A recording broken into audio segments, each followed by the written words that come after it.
اور جن لوگوں نے ہماری آیتوں کے متعلق کوشش کی تھی ہرانے کے لیے ایسے لوگوں کے واسطے سختی اور دردناک عذاب ہوگا۔ وَيَرَى الَّذِينَ أُوتُوا الْعِلْمَ الَّذِي أُنزِلَ عَلَيْكَ مِن رَّبِّكَ هُوَ الْحَقُّ وَيَهْدِي إِلَىٰ صراط العزیز الحکیم۔ اور جن لوگوں کو علم دیا گیا ہے وہ اس قرآن کو جو کہ آپ کے رب کی طرف سے آپ کے پاس بھیجا گیا ایسا سمجھتے ہیں کہ وہ حق ہے اور وہ خدائے غالب محمود کی رضا کا راستہ بتلاتا ہے۔ تو یہاں پہ یہ دیکھیں کہ تمام قرآن پاک میں 3 آیتیں ہیں جہاں قیامت کے آنے پر قسم کھا کر بیان فرمایا گیا۔ ایک سورہ یونس جہاں پر ارشاد ہوا وَيَسْتَنبِئُونَكَ أَحَقٌّ ہوا قُلْ يَا وَرَبِّ إِنَّهُ لَحَقٌّ وَأَنْتُمْ بِمُعْجِزِينَ۔ لوگ آپ سے دریافت کرتے ہیں قیامت کا آنا حق ہے، آپ کہہ دیجئے ہاں میرے رب کی قسم وہ یقیناً حق ہے اور تم خود اللہ کو مغلوب نہیں کر سکتے۔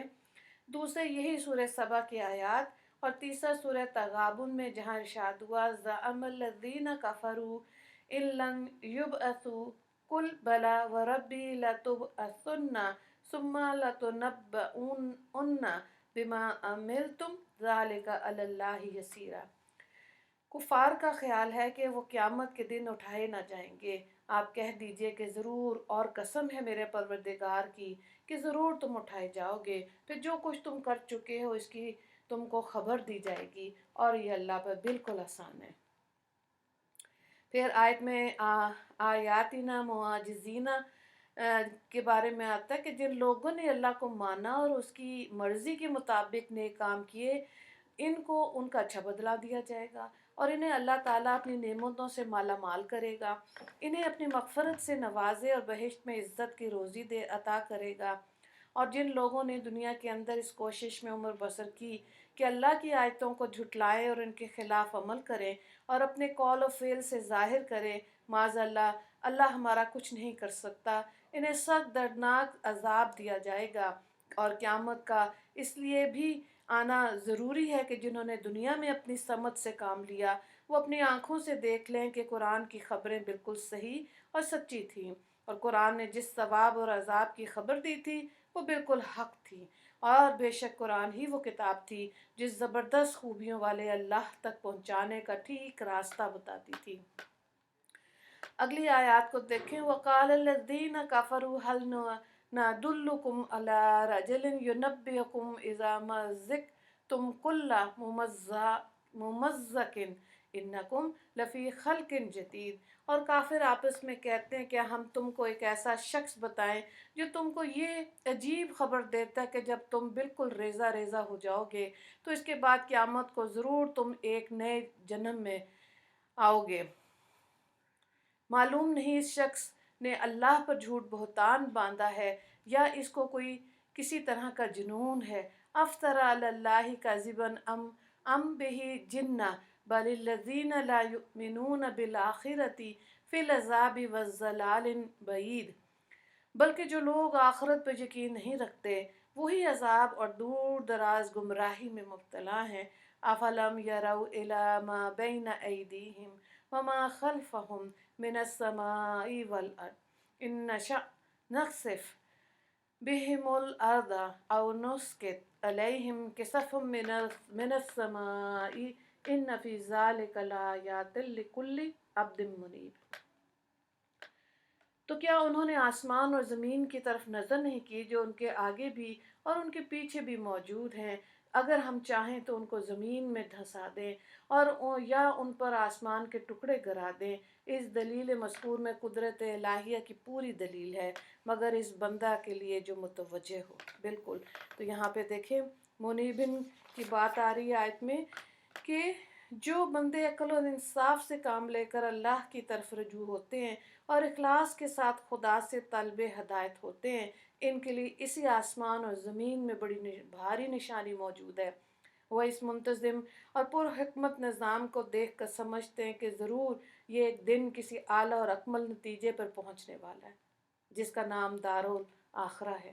یہ تصور کر کے وہ بیش از بیش اپنے مالک اور خالق کی طرف جھکتے ہیں اور جو آسمانی اور زمینی نعمتیں ان کو پہنچتی ہیں، تہ دل سے اس کا شکر ادا کرتے ہیں۔ اس رکوع سے 5 سوالات ہیں۔ پہلا سوال دیکھیں، سورت کا نام سبا کیوں رکھا گیا؟ دوسرا نام الحمدللہ کی وضاحت قرآن میں کیسے کی، مختصراً لکھیں۔ تیسرا سوال ہے آیت نمبر 1، تیسرا سوال ہے پورے قرآن میں کتنی آیات میں قسم کھا کر قیامت کے بارے میں ذکر آیا؟ آیت نمبر 3۔